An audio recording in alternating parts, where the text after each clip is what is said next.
24 hours and a bit ago, the rain had been falling. We started behind the safety car. The cars were let loose down towards the hairpin at La Source. Mauro Engel led from Earl Bamber, and the Black Falcon Mercedes started to build the advantage as Andrew Harrianto had an early spin in the Audi, and we lost the Bentley of Callum McLeod early in the race with mechanical woes, and that car was done for. Kevin Estre, though, was on the money, carving his way up past René Rast, then up past Fred Makovic, working his way into second place at the first round of pit stops. Some brave driving being put in by Estre, and there was more to come later in the race as Gerhard Travasa clipped the side of Giancarlo Fisichella, and the BMW of Marc Grosjean rotated at Bruxelles.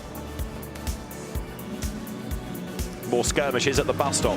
This time it was the number 37 BMW of 3Y technology glancing off Kim Louis Schramm, almost getting in the way of some of the quicker Porsches, but then that 3Y BMW was out spectacularly.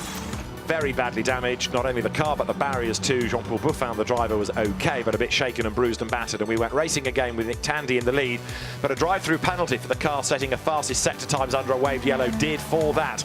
Ryan Ratcliffe's incident here did for the Team Parker Racing Bentley. The car absolutely annihilated at the back, going off at high speed. The Silver Cup winners had a scare early on as well, didn't they? Because there Jordan Witt got involved with the Porsche, and here Andrea Caldarelli clipped an Audi and was clipped by the Ram Racing Mercedes. Pipo Derani did not want to give way to the leading Luca Stolz, who put a lap on him as they plunged down the hill. And then the rain started to come as we headed into the evening. Drivers cycling through pit stops, but also trying to work out what they should be doing about tyres. Was it time to go to wax, or could they brave it out on slicks? And this was the real dilemma. Nobody wanting to have yet another unscheduled pit stop.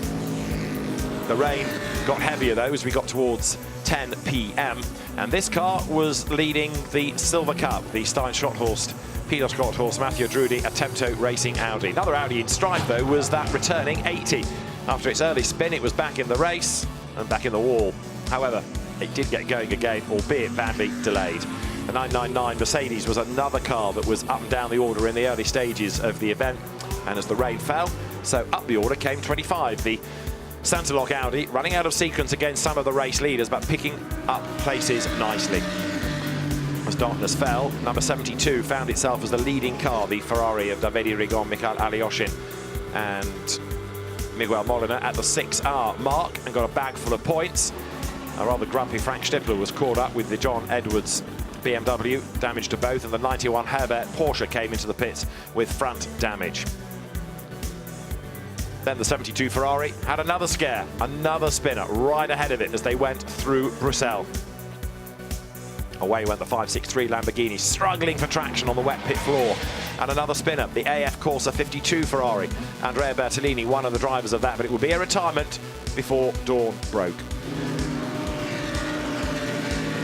Finding traction, finding track position, absolutely essential as the cars came through the bus stop and accelerated up over the line.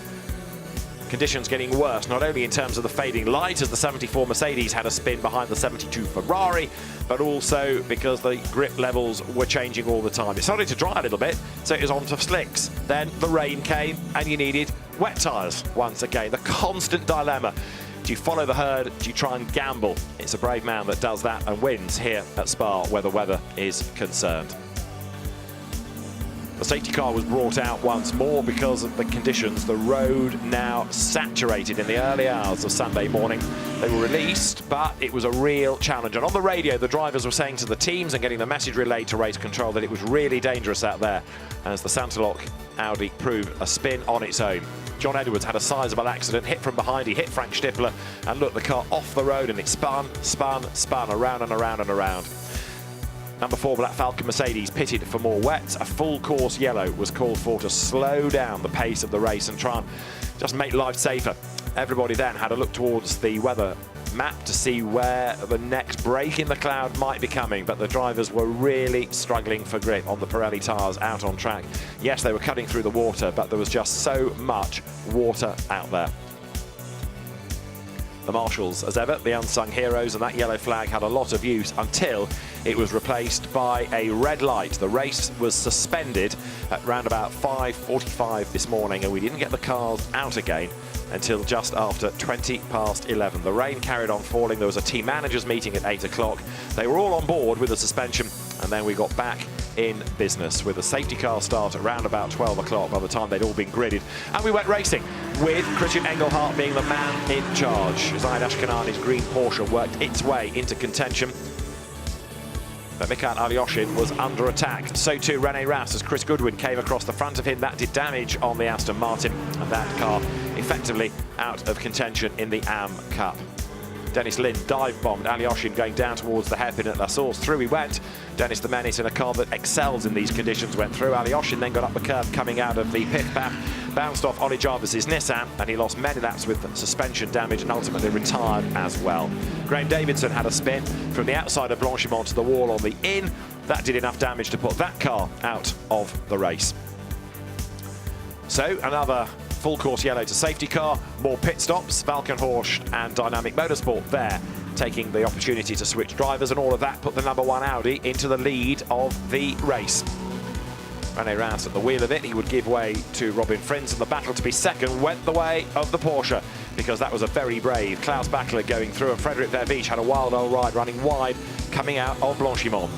For third place, however, Michael Christensen came up to have a go at Jelmer Berman, and he went round the outside heading into La Source. The GPX Racing Gulf-coloured, Gulf-backed Porsche edging its way forward. And still for the Silver Cup lead, it was the metronomically efficient Barwell Motorsport run Lamborghini Huracan. The 5-minute technical pit stop undertaken by Valkenhorst, the car into the garage so more people could work at changing the very hot old discs and pads for nice fresh new ones. And on a drying track, lap times were coming down as the #1 Audi was storming away up front. However, Nick Katzberg came into the pit lane with a punctured rear tyre, and the Valkenhorst squad took the opportunity to replace the shredded wets with slicks and send the car back out again, although ultimately Mikkel Jensen would go off the road and suffer rear damage, dropping back down the order into 11th at flagfall. 998 though was on a mission, that car creeping up the order once more, as still #1 Audi led the way. That incident with the Aston Martin still being looked at by the officials at this point. Suddenly drama for El Bamber, he got into the back of an Audi and up popped the front. Visibility greatly obscured, and he was oh so frustrated as he limped back down to the pit lane. So from here on in, it was the #20 Porsche pushing, edging through the traffic, battling with the #4 Mercedes, which just edged it once again on the next pit stop. But it wasn't long before Kevin Estre went round the outside of Maro Engel, and that gave it second position. And they were also closing on the #1 Audi, which made its next pit stop, so they all bunched up. It was Nico Müller behind the wheel, but he got it wrong at Les Combes. Went one way, went the other, round it went and backwards into the wall. And worse was to come for that car. It bounced off the tyres. He hooked a gear and carried on. But then, right up behind him, came Nick Tandy, virtually shoveling the Audi up the straight. He couldn't get past there, but thanks to the traffic, Tandy was ahead, coming down to the bus stop. That gave him third.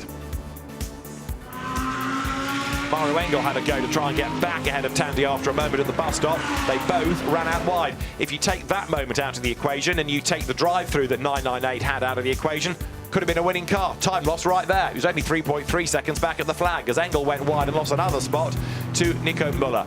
The rain came again late race, but it was Kevin Estre up front looking good for the race win until he had this scare with Shea Davis, who turned across the front of him. That may have done a bit of damage on the left front corner, but there was big damage done to Benny Simonson's 911 as he thundered across the road in the last 20 minutes of the race into the barrier.